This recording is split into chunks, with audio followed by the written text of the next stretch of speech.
Bravemaker Show is hosted by Tony Gapperstone. Thanks for tuning in. It's showtime.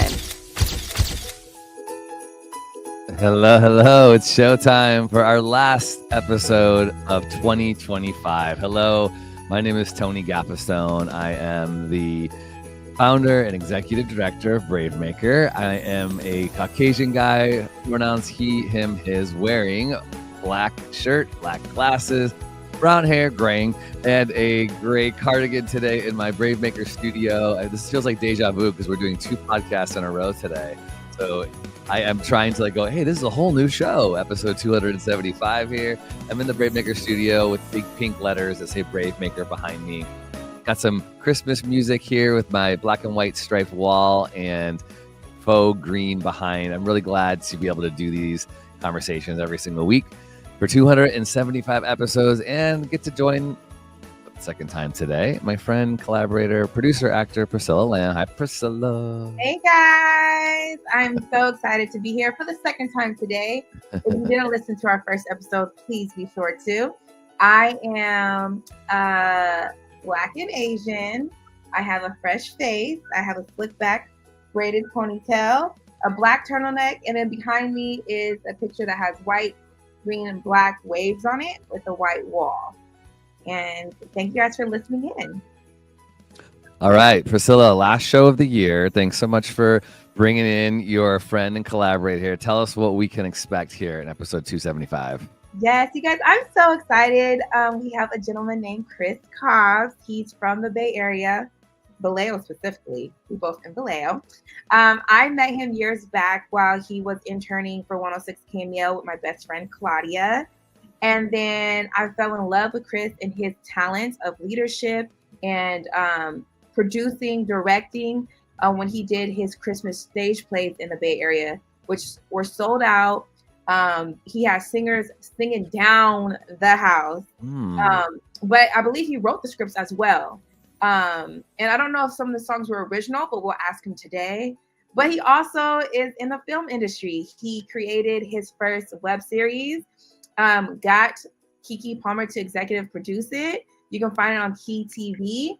So he's doing big things. But before I even knew he had the Keke Palmer deal, because he didn't let me in on that secret. I already been telling him that he is phenomenal, that I can see him being as big as Tyler Perry. Just his gift is incredible already.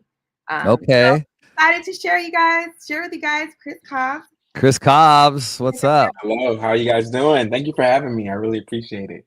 Yeah, thanks for being here. Clarify, are you from Vallejo?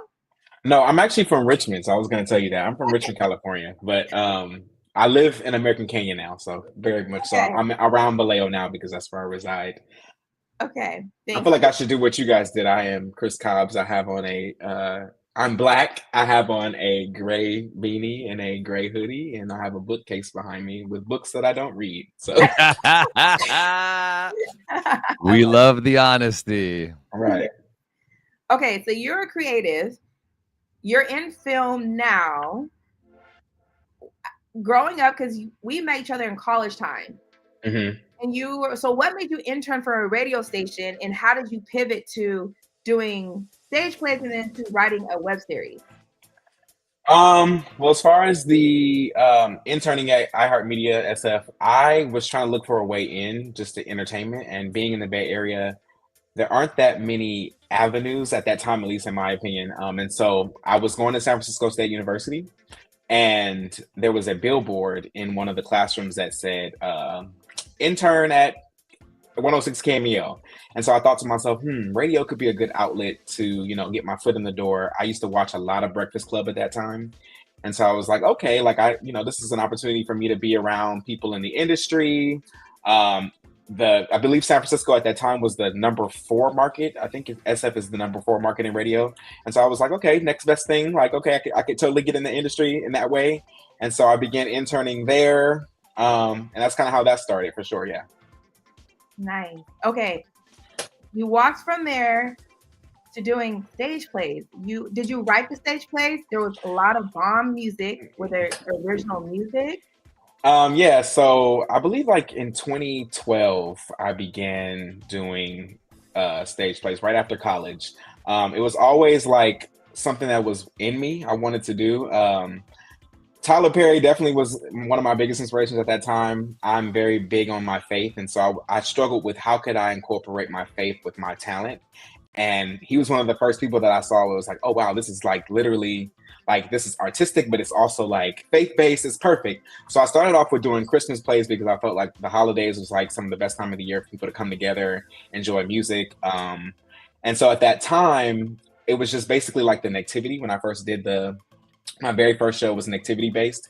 And so a lot of the songs were not original at that time. They were just like popular Christmas songs that I did. But the last one that I did in COVID 2020, when we were virtual, that was, we wrote original songs. Actually, the person that's on the screen right now, Jane Hancock, Mariah Summers, wrote majority of the songs for that play. And so those were originals along with my original script.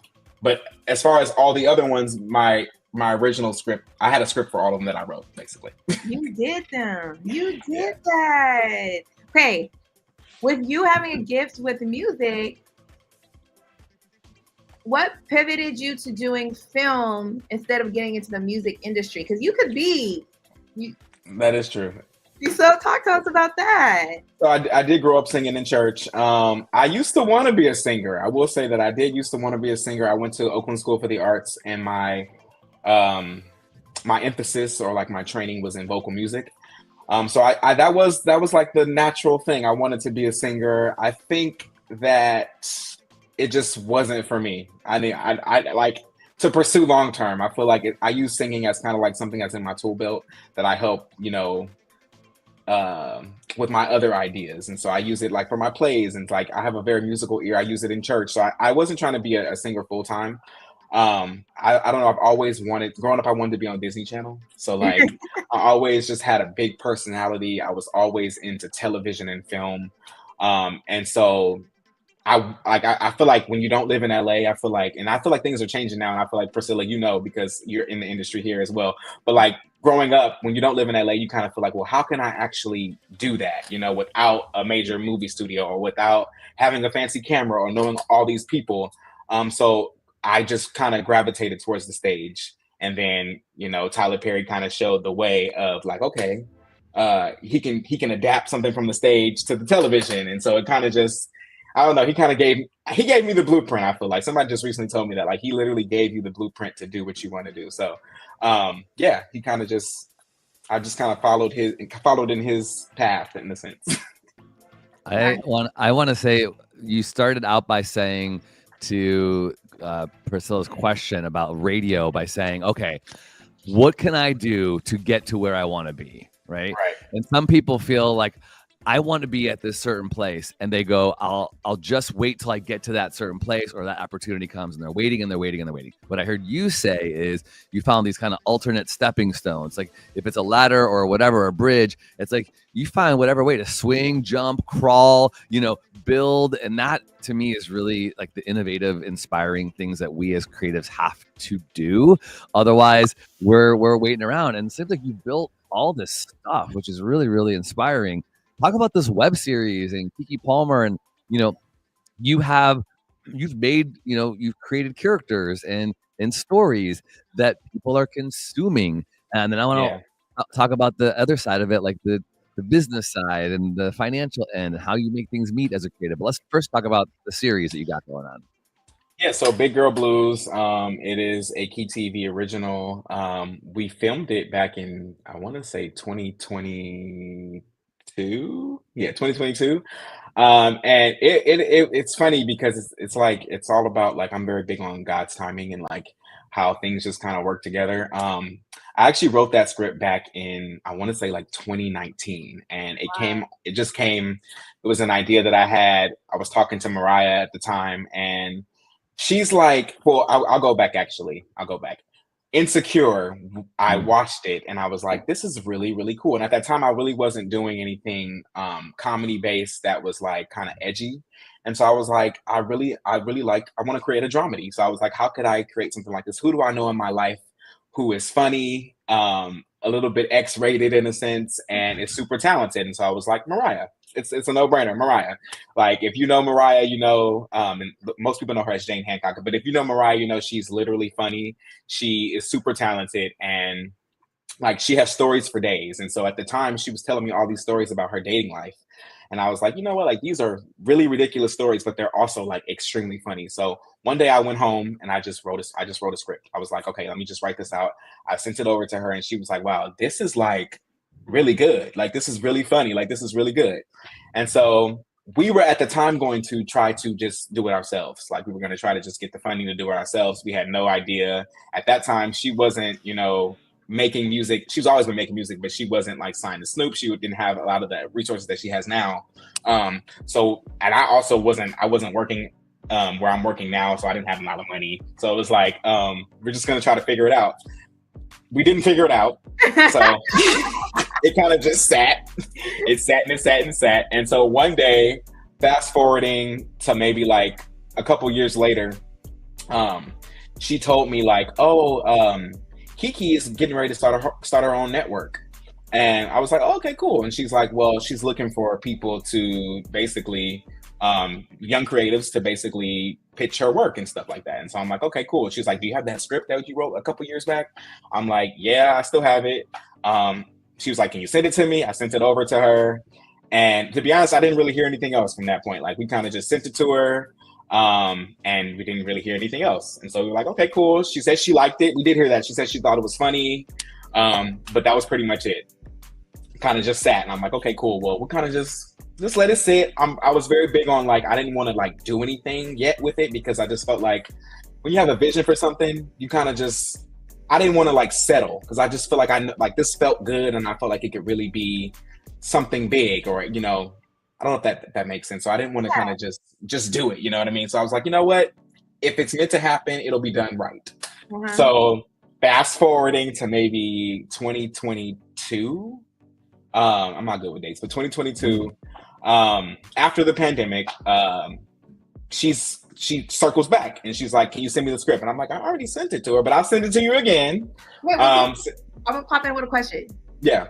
Because you know, us creatives, we give for a follow-up email. During this time, did you send any follow-up? You're just like, hey, I didn't. It was more so conversation based. So I would talk to Mariah and then Mariah would talk to her. Okay. So it was very much so like, but it got to the point where it was like, well, like, okay. You know, and then she's busy at the time. I think she was doing Nope. It was just a lot of stuff going on. So like, she was really busy. Okay. So it's like, yeah, you know, no big deal. Just doing Nope. Right. Like literally, like she was just doing a lot of stuff. So it was like, okay, cool. So it came back around and it was crazy because this is like right after I know you know, Priscilla, I had gotten sick. It was like right after I gotten sick and stuff. So I was like, okay, interesting. So it came right back around and she's like, can you send it again? Sent it. And then things started to move. And so I'm like, okay, she sent it, she liked it, and now she wants to hop on a call. Whoa. So I'm like, okay, let's hop on a call. Okay. So we ended up, it was myself, Mariah, Keke, and then her partner, Lenora. We all hopped on a call. And then she began to kind of say, okay, this is really good. I think that it should be, because at that time it was just a pilot. So it was just one episode. So she was like, I think that this will be really good in short form. I think that you should kind of take this pilot, cut it up, add more to it, and make it a 6-episode miniseries. Okay. And so then I'm like, okay. And so she's like, so there's your homework. Get to it. So I was like, okay. I began to like take the pilot, break it up, add things to it, take things out of it, and just kind of make it a series. And so then I had to come up with like, she was like, okay, this needs it needs some type of finale. Like it kind of just ended. Like it doesn't seem like this is a complete series. So we added some more stuff to it, nice. Added more characters to it, and it kind of just developed from there with the help of her. So she definitely, Keke developed it very to the point to where you guys got to see it. And so, yeah, so that's kind of how it came about. Okay, with that, in the development stage, what is one advice you would give that you learned working with a pro in the development stage, as far as whether it's developing characters or giving a cliffhanger? What is one advice you would give to other creatives in the development stage? I think definitely a little bit of give and take. I think that as a writer, I had a lot of ideas that I was like very like, okay, I'm like, I really want this to be in here, but then also listening to the criticism of whoever is like obviously paying for it, right? So you have to. So in my case, I wasn't working with a big studio, but in a sense, like Keke is the studio. So it's like if she tells you like, this is dope, but I need it to be like this. It's like, okay, taking that advice in, but then also still staying true to what you staying true to your story, basically. Right. So that would be my advice. Definitely give and take, compromising, but then also like understanding like this is where the money is, this is who's funding it, understanding your place as it pertains to that, but then also understanding you're the writer, and at the end of the day, your name is going on. This is your work, these are your words. So take pride in that, and still push the envelope to the point to like, if this is what you want, put it in there. Okay. So yeah. Chris, that's so good. And I know Keke has been doing this with lots of creators. We have a friend who's on one of her current shows, right? Tristan is on one of. It's really cool to see, again, another example of someone who's braved their own way and made their own friggin' network and is producing all these things. And so can you talk a little bit about just the planning for you and the sustainability? Like, so, you're saying you got paid, they're paying, right? So you have money to do these type of things, which hopefully then propels you to be able to do more because now you got some stuff under your belt. Can you talk a little bit about what's next and the kind of business side of how you're making the money and sustaining this career, this creative life that you have? Yeah, what's next? Well, first of all, working, I never had a budget in my life, so ever. I was doing plays at the time, and so I did a short film a while ago, but it literally, we won't talk about that. But before I did this with Keke, a little traumatizing. Yeah, we won't talk about it. But before that, I was doing plays, like I said, and so those productions kind of paid for themselves, right? So you kind of put up the money in the forefront, like, building the set, getting everything together, renting the space, but then you sell tickets. And then eventually when you fill the seats, it kind of evens out. But I never really had a budget. It kind of was just like, okay, whatever you put forth, you'll get back. And that was it. There was no like surplus. I never paid myself. So being able to actually have someone say, we're going to give you X amount of dollars to do this, and then you'll be able to hire an entire crew and like have actors and have locations. It was a bit of, it was nice. Like, it was good to be able to say, and then not having to worry about like any of the financial burden of that, but then also the pressure that comes with it, because when someone's giving you that type of investment, it's like, you have to take care of it. You have to kind of, you don't really have all the creative freedoms that you normally would if you were just doing it yourself. So I wanted to say that first. As far as what's coming next, I'm just writing. And so I think building relationships, this obviously has helped me build a relationship with someone like a Keke Palmer, getting eyeballs on my work. And so basically right now I'm going to be honest, I'm in the stage where I'm just trying to hone in and write more things and become a better writer. And then basically having the access to like a Keke Palmer to give her another script. And so just kind of trying to move forward from there. But it's a great stepping stone for sure. It's my first series. And so I want to do a feature eventually. And so I've been working on that, just writing it out. I want to do more web series. I would like to do a complete series where like each episode is 30 minutes. And just kind of just keep developing things from that. I love that. For you, it's unusual because you're a writer, but you didn't kind of go the industry standard. God worked it out for you in a special way. Yeah. But do you look for getting into like industry standard type of writing life, like where they get an agent, where they, do those competitions or do film festivals, or is it screenwriting film festival competitions that are out there? Tony's a writer, so Tony. Nice. Yeah, there's a lot of those things. There's like a lot of film festivals have both, like, submit your film, submit your screenplay. Austin Film Festival is very much a screenwriters film festival that they do a lot of emphasis on, like they'll award the top script, and sometimes people will actually get representation from those kind of spaces. So yeah, they're definitely out there. Okay. Do you have any desire to do that, or are you gonna continue to let God kind of just open up the doors? Just because I know there's people out there listening to it where it does feel impossible. Their whole goal is like, if I just get an agent, I know I'll get on. And sometimes people's hearts are broken because maybe that's not the path, or maybe there's an alternative route that they just don't know of. And so you're an example of the alternative route. What is on your mind and your heart for how you move your career forward as a writer? It's so funny that you say that, because I literally was just talking about this. I have literally tried every avenue of like doing things my way, like as far as even just auditioning for things. And there's nothing against it. Like I'm totally for it. Like auditioning for things. I like like you just said, if I were to do this, like I'm sure I could do this.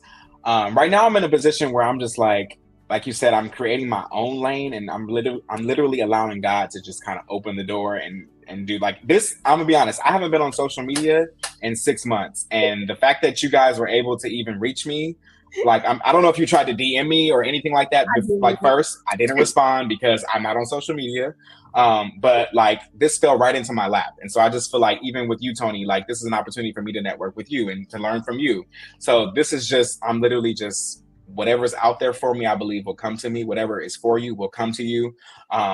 So yeah, but I do, there's one thing that is on my horizon that I would like to get into. There's ABC has a writing program, I believe it is. And I actually work for Disney. And so I would love to like submit something to that, to get into that program. I have a friend who actually did it, and he was able to get in the program. And then from there, he was able to like write on Grownish.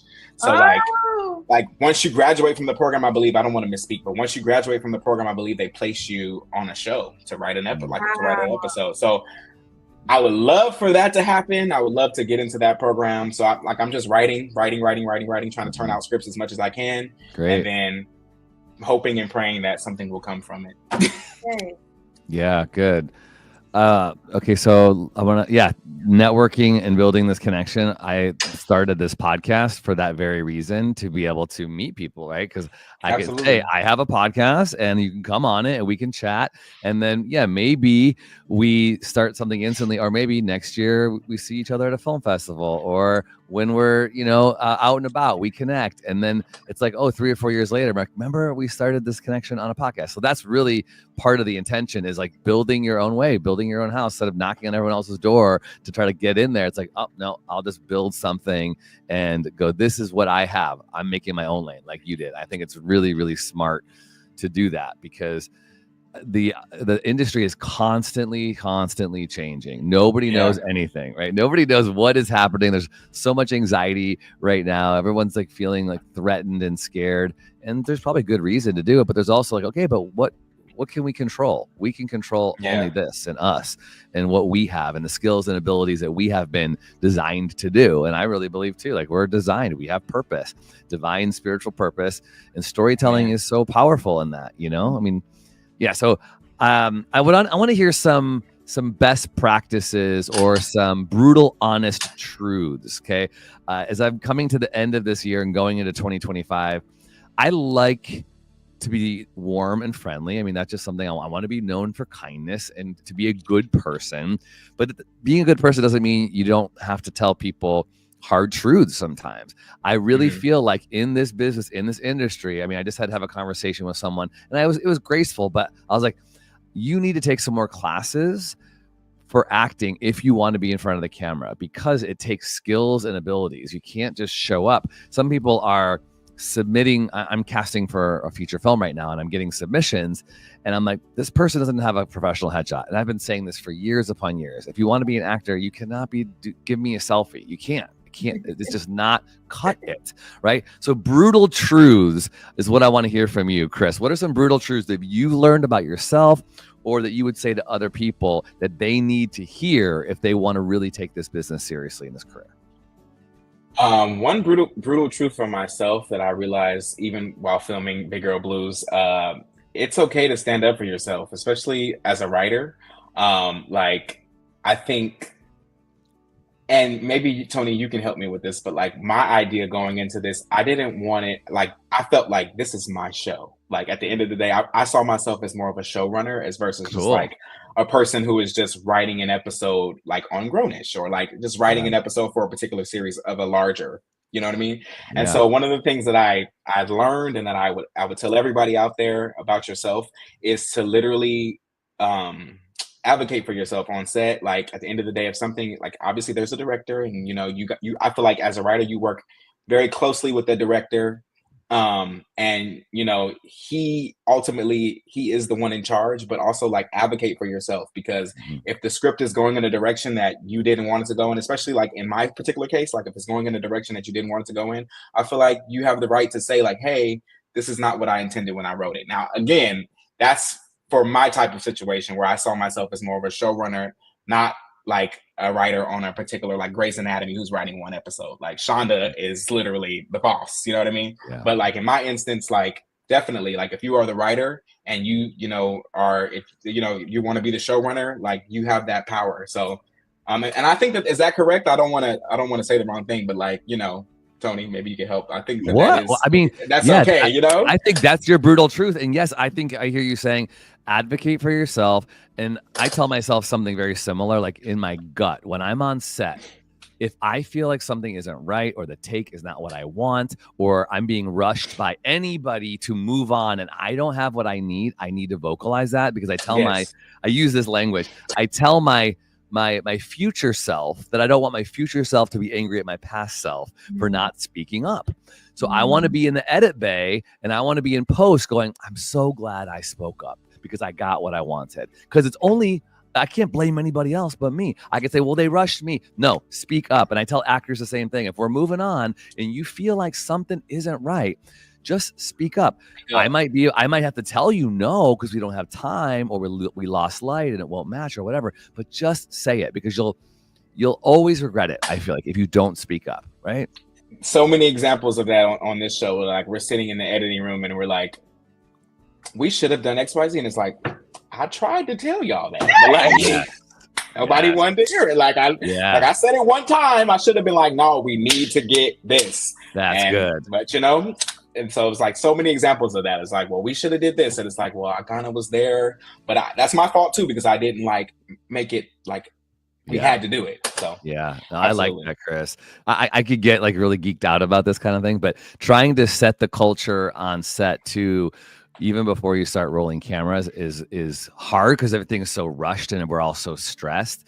But just trying to like calculate, okay, y'all, I need you to hear this from my mouth, the writer, director, producer. Like, if you notice anything, if there's something that's not safe, let alone creatively disingenuous, or God forbid, continuity. I've had people say things like in post, like, yeah, I saw that, but I didn't want to interrupt, because I'm like, no, you don't get to say that. You don't get to say that because I gave you permission to say anything.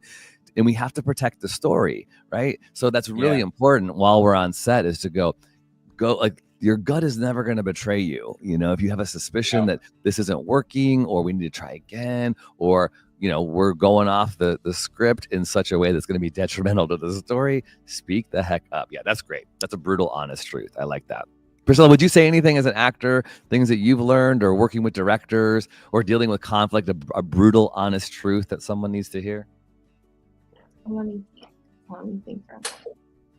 But while you're thinking, Chris, maybe this too, the phrase "you're not ready" we often use as a joke. You're not ready for this, and then we tell a story, right? But I think there are times when people need to hear you're not ready to move into what is supposed to be yours. Like, you have to be preparing yourself and being open. And people of faith, we can say things like, God has things for us, but sometimes we don't get them because we are not doing the work to get them. We're not thinking right enough. I even think sometimes we know we can be our own worst enemy, but if we're not changing the way we think about our value, or changing the way we think about how to ask for money or advocate for ourselves, we're not going to get those things. We're not ready for it. If I don't believe that I should be directing a feature film or show running, if I'm downing myself, then why are those things aren't going to come, and I'm not going to receive them. I'm going to be closed off to them. So telling someone, hey, you're not ready, if you're not thinking about this audition and putting the time and effort into it more than a half an hour before you send in the self-tape, you're not ready. Those are brutal truths. I had someone actually tell me that, and his name is Chaz. He was helping me basically get ready for a lot of stuff. And so I wrote a script, and I was having him kind of edit it for me and kind of help me out with it. And so he was like, this is really great, but like when you get in the door with with the production companies, and like, these people, they're going to read this and they're going to say, well, what else do you have? Yep. And it's like, well, Yeah, I don't good have point. anything else right now. So it's Yeah. like, you know, you want to get these opportunities and things like that. And that's one thing I admire about Tyler Perry is that I don't necessarily like all of his things, but he writes. And he makes it stuff. He's writing. Like the fact that he has like 10 shows on BET and they're all on at the same time is like he's turning out scripts. I need to get like that. You know, maybe not as much, but like, 'cause I want. Why not? Why not? And does Tyler Perry have a lot of haters? Does he have a lot of? Hell yeah. But is he a millionaire? Maybe a bill. Yes. Maybe a billionaire. But his work ethic. No one. Whether you like his movies, his content, any of that. The fact that he's turning out scripts left and right is so. It's like he's ready. So if a production company doesn't like his one movie, I got 10 more. That's right. Yeah. So yes, I would say my brutal honest truth from the producer side of me that I had to learn to myself is that I had to work on my communication. I had to learn how to slow down and walk through each item and make sure that the person I'm talking to understands and is able to say it back to me. That's like that probably was the hardest struggle for me on my last film that I produced, which was my biggest budget. You have to spell out everything. Yeah. You have to, even if they're your homie. Yep, that's right. That's good. That's good. Yeah. That's the honest truth. And I had to work on it. I'm still working on that. But that is my honest truth. Like as a producer, as someone that is leading the chorale, or even if you're in the background, but you know you still have a leadership type of role, you got to be able to communicate, spell things out to detail as much as you can. And if things get dropped, you learn, right? And you know to spell it out even more for the next round, which that's one of those ones. Ooh, Priscilla and I were just chatting about this yesterday too, with the over communication of our friends and collaborators in writing as well as verbalizing. Hey, so you're my whatever. I mean, I hired a DP one time and I dropped the ball thinking that hiring the DP meant he was going to bring the camera. He showed up to set without a camera. And I was like, where's the camera?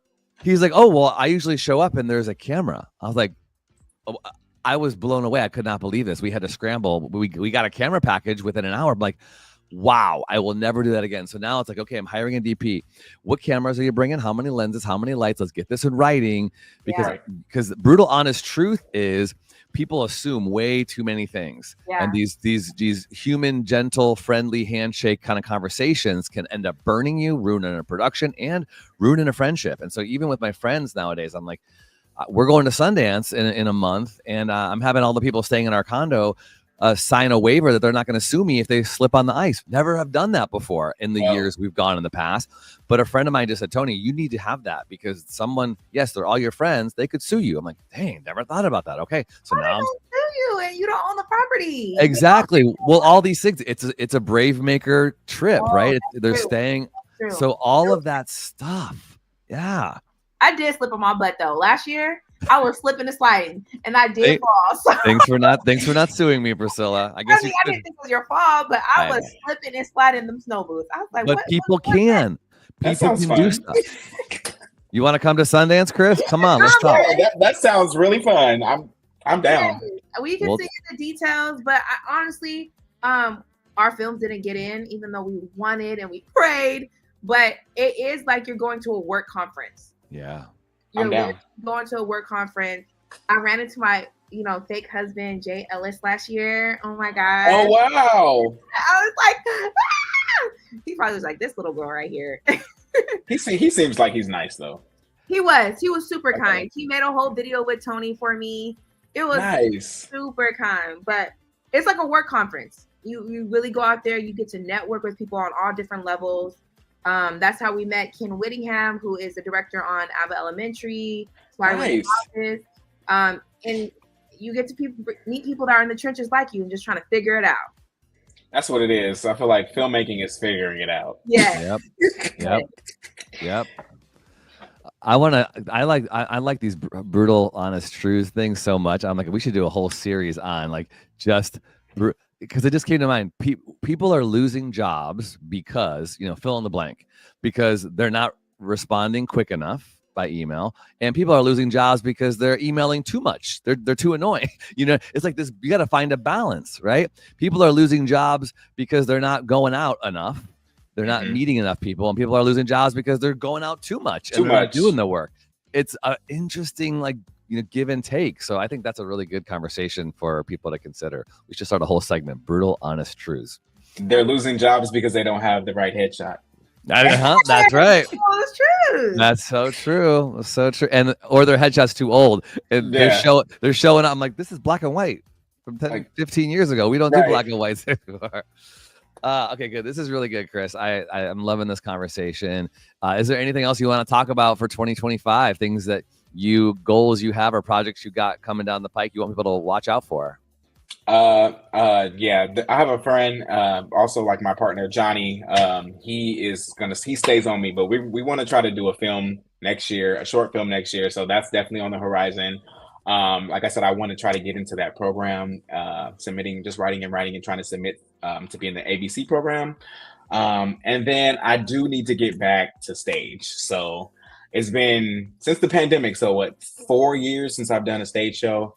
So I want to get back to doing stage shows. So hopefully maybe next December, I may have a show for you guys to come see. Well, where would you like to be doing this show? Because we have some connections here in the Bay. Priscilla and I, we could co-produce with you or something. Come on, seriously. My dream venue, obviously, big dream is Fox Theater, but that's in big dream. In Oakland. Oakland, that's my big dream. Yes, that's my big dream. But then Walnut Creek has a theater. I cannot think of the name of it right now, but it's a theater. It's like in the area where all the restaurants are at. Are you familiar with that theater? Mm-mm. Okay, well, Walnut Creek has an amazing theater that I would love to have a show at. I'll send you the details. Anybody's out there who's got a connection to that theater? I have a connection to the Fox Theater in Redwood City, which is very similar to the Fox Theater in Oakland. It's very, very similar. So, Ernie, who runs it, has been a great partner with Bravemaker. So we can definitely chat. And I have a very large community, obviously with Bravemaker, but I have a faith community that I'm a part of that I lead on Sundays in the Marin County area. So if there's any spaces over there, we could chat. I would love to, talk through that. Let's see. This is like God, literally. Like I said, this fell in my lap. So I appreciate you guys for even having me on. I've been on a hiatus. I've been under a rock. So I just appreciate you guys for the opportunity. And so obviously this was destined. So I'm definitely going to take you up on that for sure. Okay, well, we'll chat. Well, absolutely. We're not done. We're not done with the conversation. We do a favorite thing of the week. So get ready to tell us your favorite thing. People, place, or thing. Here we go. Brave Faves. TV shows, films, books, songs, technology, clothing, podcast, food, and more. These are a few of our favorite people, places, and things. Brave Faves. Favorite thing of the week is food. This is the second show of today. So I did a TV show earlier, and I'm going to do some food now. So it's holiday time. It's Christmas. I have been munching on these ridiculously good coffee caramel almonds from Trader Joe's. It's like crack. They're so dang good. They're like $3 at Trader Joe's. Caramel coffee almonds. I was popping them in the other day, like just pop. So darn good at Trader Joe's. I have never seen them before, so they might just be kind of like a holiday item, but that is definitely my favorite thing, my favorite food of the week. So what is your favorite thing of the week? Times two, Priscilla. Oh, mine is I just watched it this week on Netflix called What Had Happened Was by Jamie Foxx. It's his first comedy special since he had his health scare. And I felt like he did a phenomenal job. He incorporated jokes of like what we've been saying on the internet and laughing with us. He was super vulnerable, shedding tears on the stage and introducing his daughter. And music has been a big part of his career. If you like myself, if you've been following Jamie, you know since his show, since all that, he's always been on the keys. He's always been singing his booty off. And he did that in this special, and I loved it. And I also loved how he honored God in it. So there's just so many elements where I think he killed it, and it was just a good old time. I love that. I like it. I hear a lot of people talking good stuff about this show too. That's great. All right, what about you, Chris? Favorite thing of the year or week? I mean, A week. I have been obsessed. When I say obsessed with Wicked, but specifically, I'm a big fan of the musical, and then the movie was just great. But specifically, The Wizard and I. I've been listening to Cynthia a radio version of The Wizard and I all week, and I was just on TikTok, and somebody was saying, arguably, and this is arguably, that song is better than Defying Gravity, and I feel like it low key is. Just as my personal opinion. Like, obviously, I like Defying Gravity, but The Wizard and I is just. I don't know if y'all have seen the movie. If you have not seen the movie, you got to see the movie because it was the best 3 hours of my life. Okay, that's so great. Out because I haven't seen it yet. You haven't seen it yet, Priscilla? I love Cynthia. Her vocal ability is just, you get chills every time you hear her sing. So I'm gonna have to go check that out. Are you familiar with the musical? Yeah. No. Okay. It'll be fun for you though. It'll be totally fun for you because it'll be fun for you. I've seen the musical, so it had a different, and I really enjoyed it. But I always am curious when people watch it who have not seen the musical, who don't know the lore and all the Easter eggs. It's really fun to talk about. It is. I just want to spoil the whole thing. Just wait till part 2. Just wait. Like, whew. Yeah. Well, Chris, I thank also got you. a sofa today too, so that's my favorite thing of the week. Okay. So I just got a sofa, so I'm hecka happy. It's like my dream couch, so that's also my favorite thing. Right on. Kick your feet up with those books you don't read and enjoy a holiday season. Right. Really great to hang on for a minute. Thank you again, everybody, for listening, for being a part of Brave Maker for 275 episodes. This is our last show of 2024. So if you're watching live, thank you. There was a number of you who were jumping on. Keep following, like, and subscribe on our YouTube channel. Make some comments and follow our guest, Chris Cobbs, who is at Cobbless on Instagram, which COBBLESS. There you go. Cobbless. It's Cobbies. COBBIESSS. Oh my gosh. I thought it was Cobbless. No. I thought that was funny. Like, God bless, Cobbless. That's actually kind of cool. Yeah. Okay, so it's Cobbies with an I. Okay, my bad, Yes. my bad. It is in the Instagram post the right way. I just saw it wrong. I do wear glasses, y'all. But thank you, Chris Cobbs, for being on the show. This is what we do. We want to make connections. And do not think you cannot make relationships on the internet, healthy ones. We want you to follow and comment and get to know people because, Chris might be with us in some way, or we might be with Chris in some way. You might be on his set. He might be on our set. We want to build these relationships. So keep going. Again, thank you to our team, the Brave Maker podcast team is Alessia Petronkova, who does all of our promotions and social media and creates the links for our guests, and Amy Cohen, who's been live quoting for years on the show. We're so grateful. And then Barnell Amos, who is our audio editor, puts this into your ears on all the podcast places. So whether you're watching live on the replay or listening, thank you so much for being a part of this. Hey, can I ask this? As we end 2024, we have 55 people who give donations every month to Brave Maker to help us pay for our streaming services, pay for our rent and insurance and legal fees. So nobody does sue us if they fall at Sundance. All of the donations are tax deductible. You can use your phone. Just text the word Brave Maker to 44321, and you can get a donation link right to your phone, or go to bravemaker.com/donate. And year 7 of our film festival is July 10th through the 13th. We cannot do it without the support, because corporate donations, regional grants, government resources continue to dwindle, but it's the artists who believe in our work that are going to continue to help us do what we do.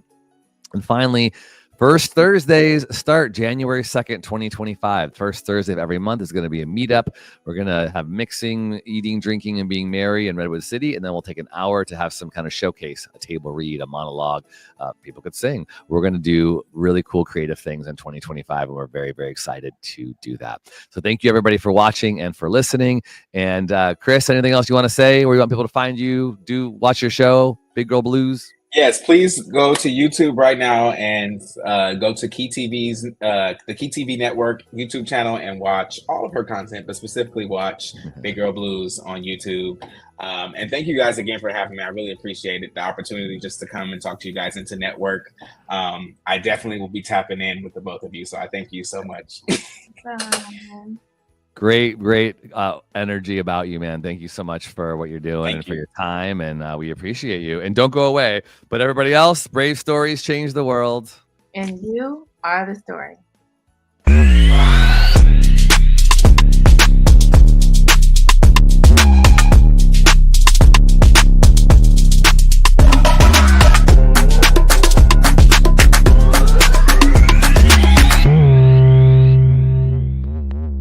Follow us on Instagram, Twitter, YouTube, and Facebook at bravemaker.org. Like, subscribe, and share. To become a monthly donor, text the word BraveMaker to 44321 or go to bravemaker.com/donate. Thanks for tuning in.